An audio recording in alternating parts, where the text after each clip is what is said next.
Michael slid the divorce papers across the dining table. I deserve someone who belongs in my world. Long moment. Not with anger, not with tears, just a quiet, searching look, as if she were trying to find the man she married somewhere behind his eyes. She didn't find him. She picked up the pen. She signed without saying a word. 3 months later, a nationwide news broadcast would reveal a secret that would destroy everything Michael Carter believed about the woman he had just thrown away. But to understand how it happened, we have to go back to the beginning, to a marriage that once looked like it could survive anything. 6 years earlier, Michael Carter was a mid-level analyst at a Chicago investment firm, hungry and ambitious, the kind of young man who kept a framed photo of a yacht on his desk as motivation. Olivia Harrison waited tables at a small bistro 3 blocks from his office, and she was the kind of woman who remembered every regular's order without writing it down. He noticed her before she noticed him. It took him 3 weeks of black coffee and burnt toast to work up the courage to ask for her number. Before we go further, if you're the kind of viewer who loves stories about quiet strength, second chances, and people who get exactly what they deserve, take a second to hit subscribe. Get comfortable. This one's going to take you somewhere.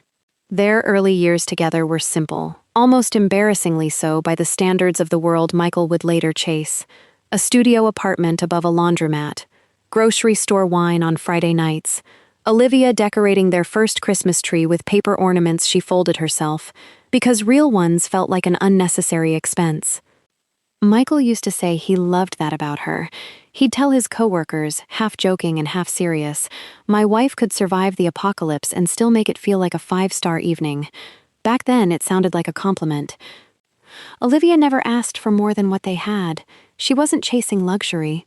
She had grown up watching people be loved for what they owned, rather than who they were, and she had promised herself that whatever life she built, it would be built on something realer than that.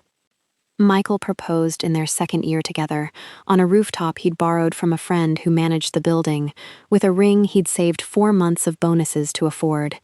He didn't know, kneeling there with his hands shaking, that the woman in front of him could have bought that entire building without noticing the dent in her bank account.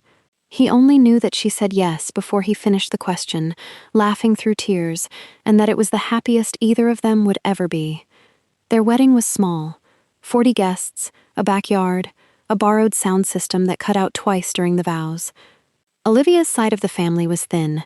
Her parents had died in a car accident when she was 19, and the only relative who walked her down the aisle was a quiet, silver-haired man who introduced himself to Michael simply as Edward, Olivia's grandfather, shook his hand firmly, and said only, "Take care of her," before returning to his seat. Michael remembered thinking the old man's suit looked expensive for someone Olivia had described as retired, does some consulting. He didn't think much more of it than that. In the years that followed, Michael would often say, to Olivia, to his coworkers, to anyone who asked how a guy like him ended up with a woman like her, that he'd gotten lucky. She managed their finances with a discipline that impressed him, stretching every dollar, never once asking him to buy something they couldn't afford. She learned to cook the recipes her late mother used to make, filling their small apartment with the smell of Sunday dinners neither of them could really justify skipping work for. She remembered his father's diabetes diagnosis and quietly restocked his medication cabinet before he even ran low. She was, in every practical and emotional sense, exactly the partner he needed while he was building something from nothing. What Michael didn't know, what almost no one knew, was that Olivia Harrison was the only granddaughter of Edward Harrison, a name that, if spoken in the right rooms, could silence a table. Edward Harrison had built one of the oldest and most respected manufacturing empires in the country. From a single steel foundry his own father had started with borrowed money. He was worth more than most Fortune 500 companies. He almost never gave interviews. He lived quietly, deliberately, and he had raised his granddaughter to understand one hard truth. Money changes the way people look at you, and once they see the number, they stop seeing you at all. So Olivia had made her choice early. She left her grandfather's world behind, not out of rebellion, but out of hope. She wanted to be chosen for herself. She wanted a husband who loved the woman who refilled his coffee, not the woman who could one day sign his life into comfort. She thought she'd found that in Michael. For the first 3 years, she was right. Success came for Michael the way it comes for men who want it badly enough, gradually, then all at once. a promotion, then another. By his 5th year at the firm, he was managing a portfolio of high-net-worth clients, the kind of men who wore watches that cost more than Olivia and Michael's old studio apartment. With that success came a new circle: steakhouse dinners, rooftop parties, weekend trips to the Hamptons that Michael was invited to and Olivia, quietly, never quite fit into. It started small. A comment here, a joke there. "Babe, maybe don't mention you used to wait tables," he said once, laughing it off after a colleague's dinner party, like it was nothing. "It's not that it's bad. It's just, these people talk. You know how it is." Olivia had laughed along, but something in her chest had gone quiet. Then it kept happening. Michael began correcting the way she dressed for events. Nothing too flashy, he'd say, but also nothing too plain. He wanted her polished but modest, impressive but never the center of attention, because in his mind, attention on Olivia meant attention on the parts of their life he was trying to leave behind. He never noticed that Olivia never once asked him for anything. Not a bigger apartment, not a better car, not jewelry, not vacations, not status. She was content, genuinely, deeply content, with a life that had love at the center of it. But contentment, to a man chasing the next rung on the ladder, starts to look like a lack of ambition, and a wife who doesn't want more starts to feel, to a man like Michael, like a woman who's holding him back. By year 5, Michael had stopped introducing Olivia as, "My wife, she's incredible." He'd started introducing her as my wife, flat, quick, a fact to move past rather than a person to celebrate. There was a night, early in that 5th year, that Olivia would remember for a long time afterward, not because anything dramatic happened, but because of how ordinary the cruelty felt in the moment. Michael had brought a client home for dinner, a real estate developer named Randall who talked exclusively about square footage and appreciation rates. Olivia had made a pot roast, the same recipe her mother used to make, and set the table with the good plates they'd received as a wedding gift, and almost never used. Randall asked her, between bites, what she did for a living. "I manage a bistro," she said. True enough, since she'd worked her way up from server to assistant manager over the years. "And I'm finishing my degree part-time, social work." "Huh," Randall said, already turning back to Michael. "Anyway, about that property on Lakeshore."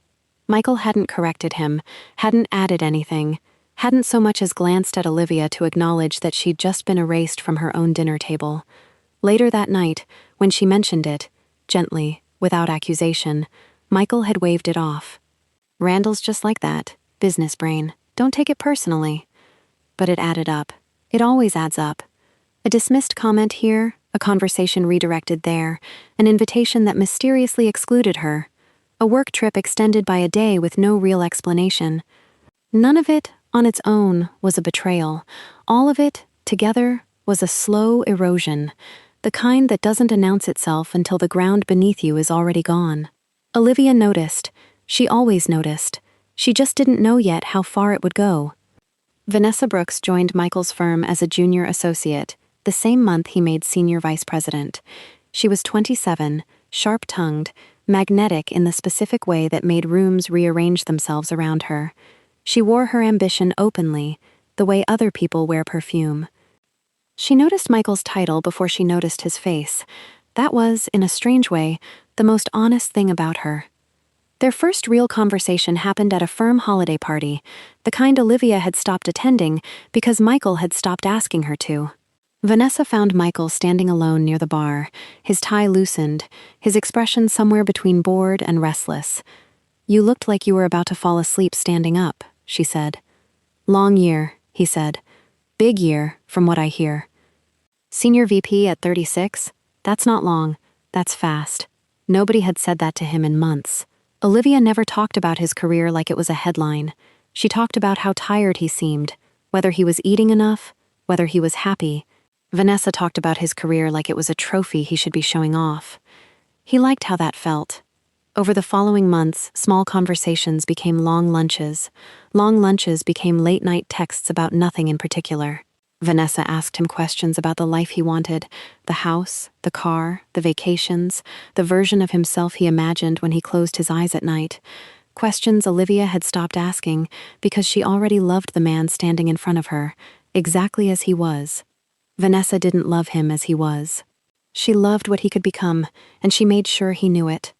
You could have so much more, she told him one night, her hand resting a half-second too long on his arm. You work harder than anyone I know. Doesn't it ever feel like you're carrying someone who isn't keeping up?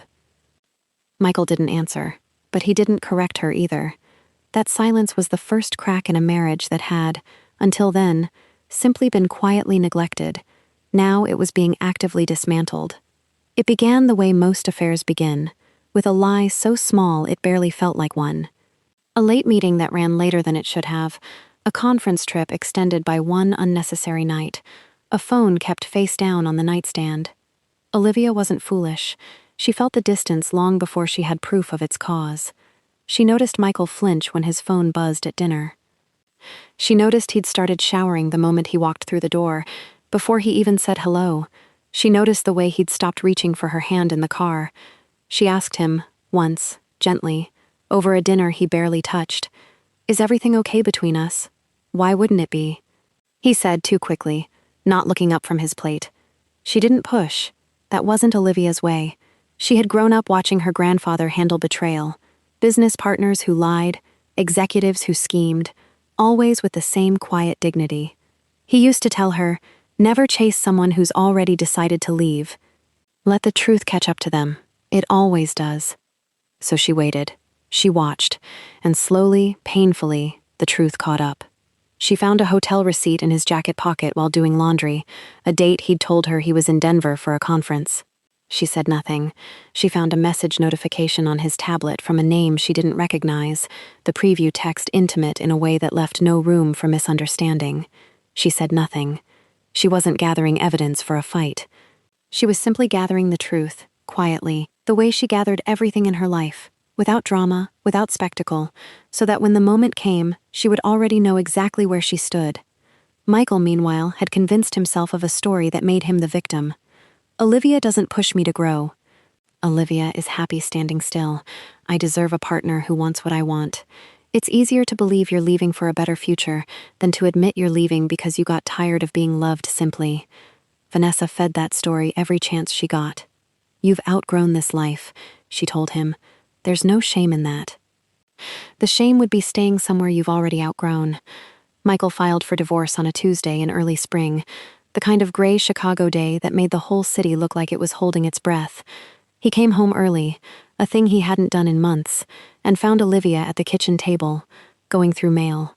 He set the manila folder down in front of her, without preamble, without the conversation two people who once loved each other might have deserved.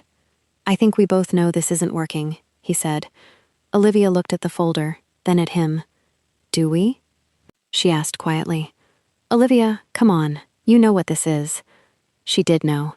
She had known for months, in the particular way a person knows a storm is coming long before the first drop of rain, in the pressure change, in the stillness before it breaks.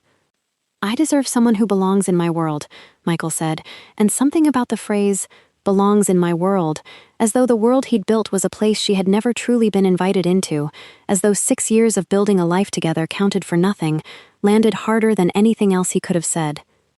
Olivia thought, for one brief, almost humorous moment, of everything he didn't know, of the world she had actually come from, of the world she had walked away from to build something with him that she believed was more honest than anything money could buy. She could have told him, in that moment, exactly whose world he was standing in. She could have watched the color drain from his face. She didn't. Because if she told him now, it would mean something had changed his mind. The money, the name, the fear of what he was about to lose. And Olivia had promised herself a long time ago that she would never be loved for that reason, not even in the final, desperate moments of a marriage falling apart. She reached for the pen. Olivia, Michael started, some small, uncertain part of him surprised by how easily she was letting go. She signed her name, steady, unshaking. I hope she makes you happy, she said, and there wasn't a trace of bitterness in it. Just a quiet, exhausted kind of grace. I really do. She stood, gathered her coat, and walked out of the apartment that had been her home for 6 years, carrying nothing but a single suitcase and a secret the size of an empire. News of the divorce moved through Michael's circle, the way news like that always does. Fast, and reshaped a little with every retelling. By the time it reached the periphery of his social world, The story had become something simple and cruel. Michael Carter finally left his boring, small-town wife for someone who actually matched his ambition. Good for him. Nobody asked what Olivia had given up. Nobody wondered why a woman with so little bitterness in her had also shown so little fight. At a dinner party 3 weeks after the divorce was finalized, one of Michael's colleagues, a woman named Pamela, who had never spent more than 10 minutes in Olivia's company, leaned across the table and said, loud enough for half the room to hear, "Honestly, I don't know what he saw in her in the first place. She was so plain." Michael laughed. Vanessa, seated beside him in a dress that cost more than Olivia's monthly rent at her new apartment, laughed loudest of all.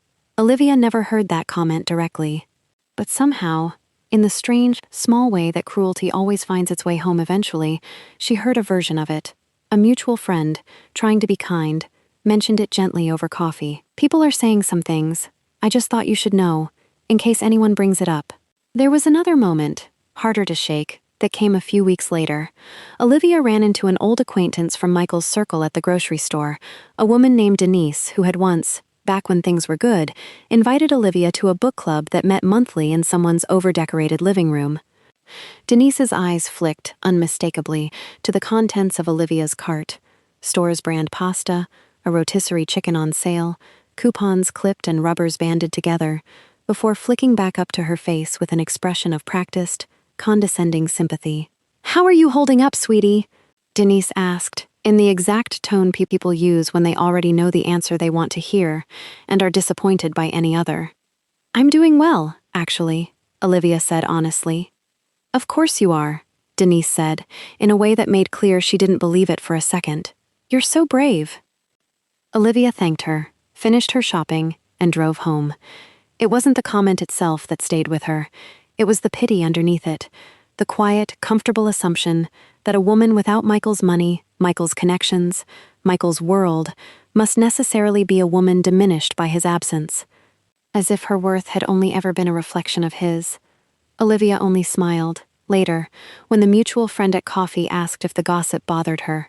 "Let them talk," she said. "It doesn't cost me anything." It was a strange thing to say, and the friend didn't fully understand it until much later, but it was true in a way no one around her could yet grasp. Olivia had already lost the only thing that had ever mattered to her, a marriage she believed was built on something real. What was left to lose to gossip?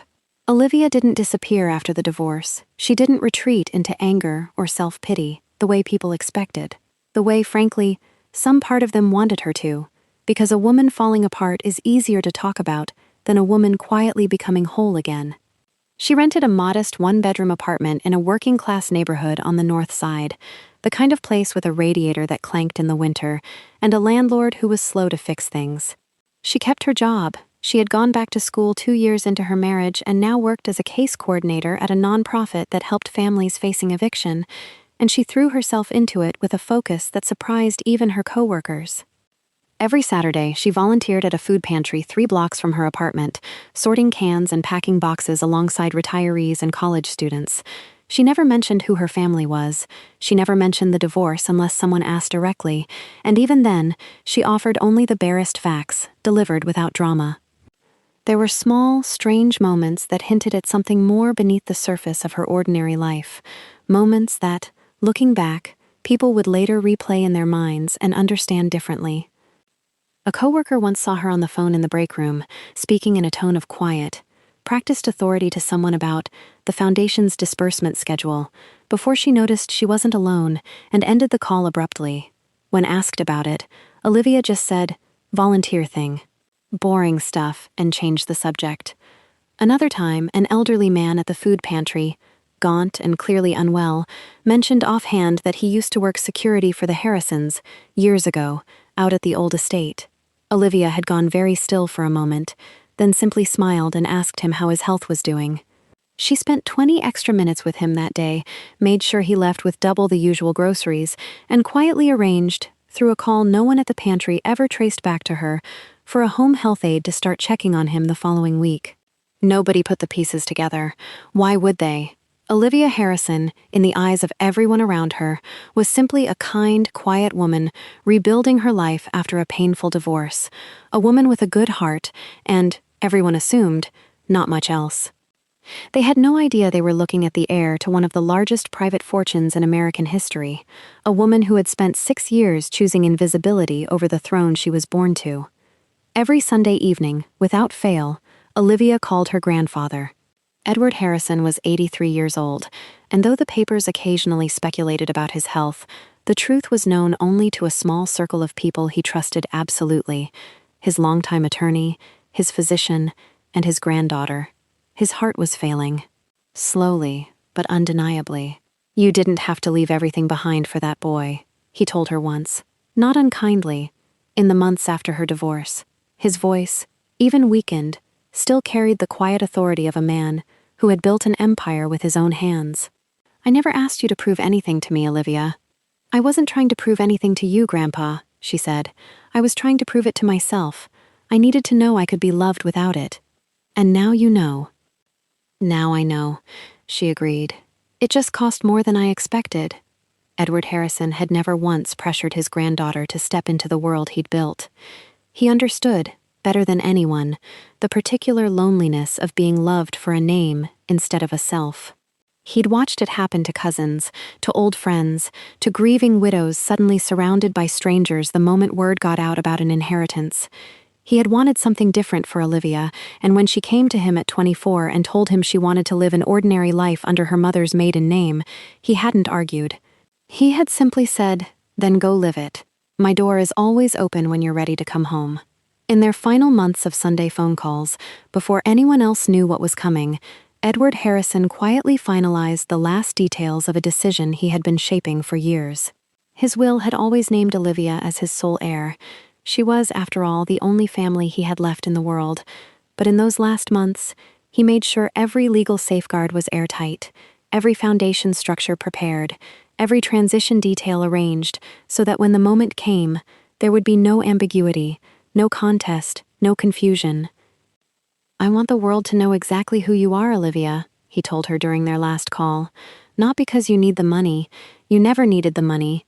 But because you've spent 6 years letting people believe you're small. And you are the furthest thing from small I have ever known," Olivia cried after that call. Not from sadness, from something closer to recognition, the feeling of being truly seen, finally, by the one person who had never once doubted her. 3 weeks later, Edward Harrison passed away quietly in his sleep at the estate where he had lived for over 50 years.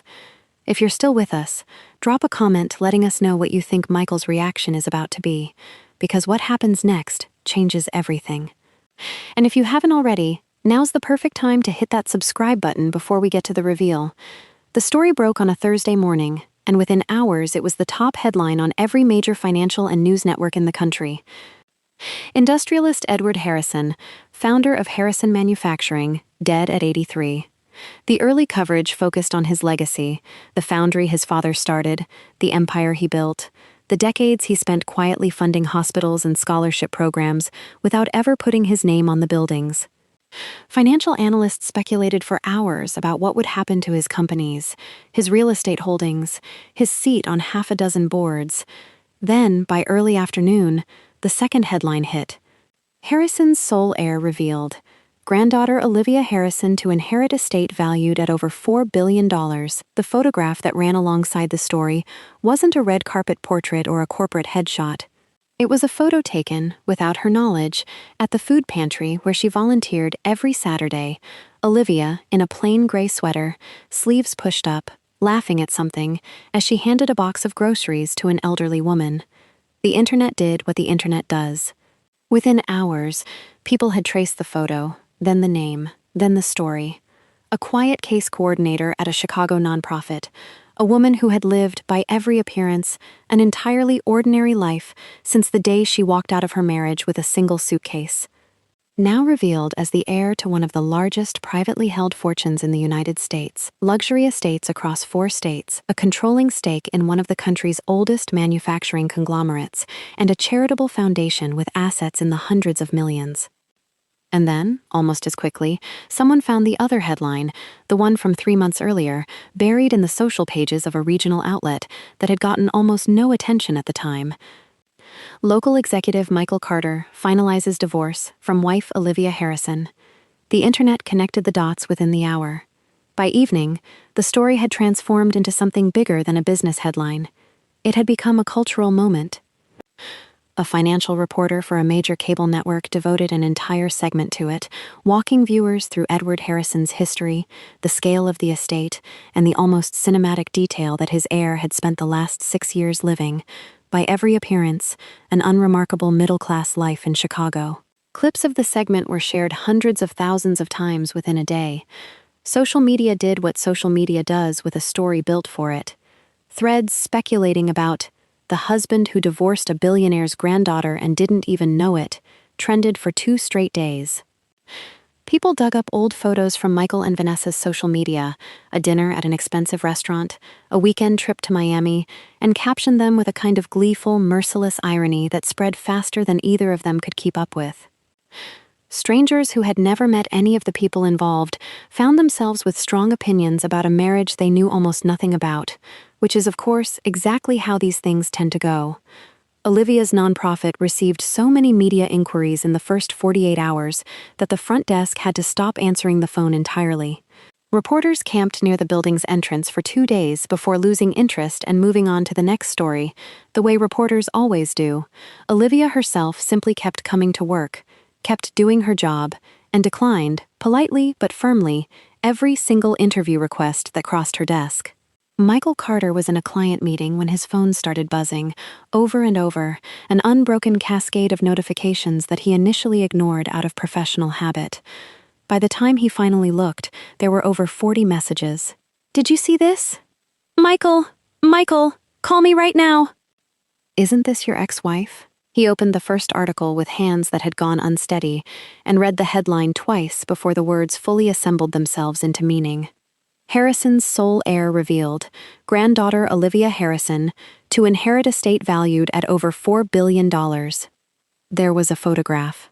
Olivia, his Olivia, the woman he had told 6 months ago that she didn't belong in his world, standing beside a man in an old photograph the article had dug up, a caption beneath it reading, "Olivia Harrison, age 12, with her grandfather, Edward Harrison, at the ribbons cutting for the Harrison family wing at Chicago Children's Hospital." He read the article 3 times. He kept expecting the meaning to change, for it to reveal itself as some other Olivia Harrison, some coincidence of names. It didn't. The birth date matched. The mention of a brief, private marriage to a Chicago financial executive matched. Every detail folded neatly, devastatingly, into a truth he had never once suspected. His hands were shaking by the time he set the phone down. Every conversation from the last 6 years began replaying in his mind with a new, sickening context.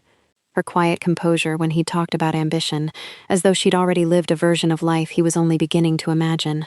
Her total lack of interest in his career milestones, not because she lacked ambition of her own, but because she had already been raised inside a world of far greater consequence and had chosen, deliberately, to leave it behind. Her calm, dignified silence the day he handed her divorce papers. Not the reaction of a woman losing everything, but the reaction of a woman who had already decided, long ago, what kind of life she wanted, and had just watched it fail on its own terms. "I deserve someone who belongs in my world," he had told her. He had said it to a woman who could have bought his entire world, the firm, the apartment, the social circle he'd chased so hard, with the change she kept in her coat pocket. Vanessa found him an hour later, still sitting motionless at his desk, his phone open to the article. "Michael?" she said. "What's wrong?" He turned the screen toward her without a word. She read it. Her face went through several expressions in quick succession: confusion, disbelief, and finally something colder, more calculating, that Michael, in his shock, didn't fully register. "Oh my God," Vanessa said quietly. "Michael, oh my God." It wasn't concern for him in her voice. It was the particular sound of a woman recalculating everything she thought she understood about her own future. In the days that followed, something in Vanessa Brooks shifted, and not in Michael's favor. She had spent months encouraging him to leave a marriage she'd assumed was holding him back, a marriage to a woman she'd privately dismissed as unambitious, unremarkable, beneath the future Vanessa believed Michael deserved. She had built her entire relationship with him around the idea that she was the upgrade, the woman who understood what real success looked like. Now the math had inverted so completely that it was almost impossible to process. The woman she had helped push out of Michael's life hadn't been beneath his world. She had been, without any of them knowing it, the entire world. And Michael had signed away access to a multi-billion-dollar family for the version of success Vanessa represented: a nicer car, a bigger apartment, dinners at restaurants that suddenly seemed, in hard comparison, embarrassingly small. Vanessa didn't say any of this to Michael directly. She didn't need to. He watched her pull away in small, deliberate increments over the following weeks: canceled dinners, unanswered texts that used to get instant replies, a sudden and very convenient work trip that kept her out of the city for 10 days. By the end of the month, she'd stopped answering his calls altogether. Michael understood, with a clarity that felt almost cruel in its simplicity, exactly what had happened. Vanessa had never wanted him. She had wanted the version of him that came with an unlimited ceiling, and once it became clear that ceiling had walked out the door 6 months earlier, in a plain gray sweater with a single suitcase, there was nothing left for her to stay for. He had traded a woman who loved him unconditionally for a woman who had never loved him at all, and in doing so, he had lost both. Michael tried everything. He started with flowers, an absurdly large arrangement delivered to Olivia's nonprofit office, no card, because he genuinely didn't know what to write. She had them redirected to the reception desk of the building, gave them to a client leaving a difficult meeting. Then he tried calling. Olivia let it go to voicemail every time. He left messages that started apologetic and grew increasingly desperate as the days went on. "Olivia, please, just call me back. I think there's a lot I didn't understand, and I want the chance to make this right. I know I don't deserve it, but I'm asking anyway. Please. I made a mistake, the biggest mistake of my life.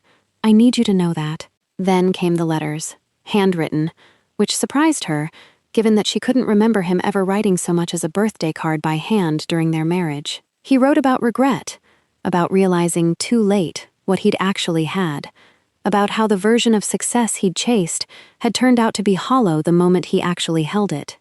He also tried, in those early weeks, reaching out through people he thought might still have Olivia's ear, an old mutual friend, a former neighbor, even, in a moment of particular desperation, the attorney who had handled the divorce, asking if there was any way to get a message to her that wasn't already sitting unread in a pile of mail. Every attempt came back the same way, polite, firm, and final. Olivia wasn't hiding from him. She simply wasn't interested in reopening a door she had already closed with both hands. Somewhere in the third letter, buried among genuine-sounding remorse, was the sentence that told Olivia everything she needed to know about why he was really writing. "I understand now what an extraordinary family you come from, and I hope you can find it in your heart to let me be part of your life again." She read that line twice. Then she folded the letter closed and never opened another one. It wasn't the money that had made her unlovable to him before. And now, transparently, it was the money making her lovable again. The math hadn't changed. Michael had. Finally, unable to reach her any other way, Michael showed up at the food pantry on a Saturday morning, standing awkwardly near the entrance in a suit that looked wildly out of place among the volunteers in work gloves and old t-shirts. Olivia saw him from across the room. She finished sorting the box of canned goods in her hands before she walked over. "You shouldn't be here, Michael. I needed to see you. I needed you to hear this from me, in person. I was wrong, about everything. I was chasing something that wasn't real, and I threw away something that was, and I think about it every single day." Olivia studied him for a long moment, the same searching look she'd given him the day he slid the divorce papers across the table, except this time, there was nothing left to search for. She had already found her answer, months ago, in the calm, empty space where his loyalty should have been. "I believe you're sorry," she said finally, and her voice held no cruelty in it, only a tired, settled kind of honesty. "I even believe some part of you means it, but you didn't fall out of love with me because I was ordinary, Michael. You fell out of love with me because you decided ordinary wasn't enough, and now that you know I was never ordinary at all, you're not actually sorry for how you treated me. You're sorry about what you lost. That's not—" "It is," she said gently, "and that's okay. You don't have to lie to me anymore. You don't owe me anything, and I don't owe you anything either. I'm not angry, Michael. I promise you I'm not, but I'm not coming back." Olivia did eventually step into the world her grandfather had left her. Not with fanfare, but with the same quiet deliberateness that had defined every choice she'd ever made. She restructured the Harrison Family Foundation to focus more directly on housing insecurity and family support programs, the exact work she had already been doing in miniature at her small nonprofit. She kept her job there for another 8 months after the inheritance became public, working alongside co-workers who, to their credit, treated her almost exactly the same as they always had, once the initial shock wore off. She sold the largest of her grandfather's estates, a 14-bedroom property in Connecticut she said she'd only ever visited twice as a child, and redirected the proceeds into a scholarship fund for kids aging out of the foster care system, a cause that had quietly mattered to her since her own parents' deaths had left her, for one frightening year before Edward Harrison stepped in, uncertain of where she belonged. She kept, deliberately, a small apartment in the same working-class neighborhood she'd moved into after the divorce, though she eventually added a second, larger home, closer to the foundation's headquarters, not out of a need for luxury, but because it made more sense for the work. The tabloids tried, for a while, to turn her into a story of vindication, the humble wife who got the last laugh, the ex-husband who lost it all. Olivia declined every interview request. When one particularly persistent reporter finally cornered her outside a foundation event and asked how it felt to have won against Michael, she gave the only public statement she would ever make on the subject. "This was never a competition," she said. "I didn't rebuild my life to prove anything to him. I did it because it was mine to rebuild. What happened afterward, that's not victory. That's just what happens when someone realizes too late what they had." Then she smiled, politely ended the conversation, and walked back inside to finish the event. A year after her grandfather's death, Olivia stood at the opening of the new Harrison Family Support Center on Chicago's South Side. A modest, purposeful building with transitional housing units, a food pantry twice the size of the one she used to volunteer at, and a job placement program modeled after the exact kind of quiet, patient help she had once given a stranger at a folding table on a Saturday morning. She didn't give a long speech. She thanked her grandfather, briefly, for teaching her that the truest measure of a person is what they do when no one is watching and nothing is expected in return. She thanked the staff. She cut the ribbon. Michael saw the coverage on the evening news, alone in an apartment considerably smaller than the one he'd shared with Olivia, Vanessa long gone. Most of his old social circle quietly evaporated once the story of what he'd walked away from had made the rounds one too many times. He watched Olivia on the screen, steady, composed, entirely herself, and understood, finally and completely, the thing he had never let himself see clearly during their marriage. She had never needed his world to make her extraordinary. She had simply been waiting, all along, for someone who could see it without being told. He never got that chance again. And somewhere in Chicago, in a life built quietly and entirely on her own terms, Olivia Harrison never once looked back to check if he had. The Harrison Family Support Center had grown into something larger than even Olivia had imagined the day she cut the ribbon. 3 satellite locations across the city, a job placement program with a success rate that outpaced comparable city initiatives by a wide margin, and a scholarship fund that had, by its second year, sent 41 former foster kids to college on a fully funded ride. Olivia still worked most Saturdays at the original food pantry, though these days a small, unassuming security detail waited discreetly in a car outside, a concession she'd made to her grandfather's old attorney, who worried, not unreasonably, about a woman of her means moving so freely through the world. She still remembered names. She still packed boxes herself instead of delegating it. She still stayed late to talk with the people who needed someone to listen more than they needed groceries. She never remarried, though not for lack of interest from men who, upon learning who she was, seemed to discover in her all sorts of qualities they'd apparently overlooked before the headlines. She turned every one of them down, not out of bitterness, but out of a hard-won clarity about what she was and wasn't willing to settle for again. She had already learned, at great cost, what it felt like to be loved for the wrong reasons. She wasn't interested in a second lesson. Occasionally, at foundation events, someone would ask her, carefully, delicately, the way people ask about things they suspect might still hurt, whether she ever thought about Michael. Sometimes, she'd say honestly, not with anger anymore, just with a kind of quiet understanding. He taught me something I needed to learn, even if it wasn't the lesson he meant to teach. What lesson was that? Someone asked her once. At a fundraising dinner, genuinely curious. Olivia thought about it for a moment before answering. That the people who truly love you don't need a reason to stay, and the people who need a reason were never really staying for you in the first place. If there's one thing this story leaves behind, it's this. Real love was never about the size of the world someone can offer you. It's about whether they choose you inside the world you already have. If this story moved you, stay with us, subscribe, and let us know in the comments which moment hit you hardest. There are more stories like Olivia's waiting for you.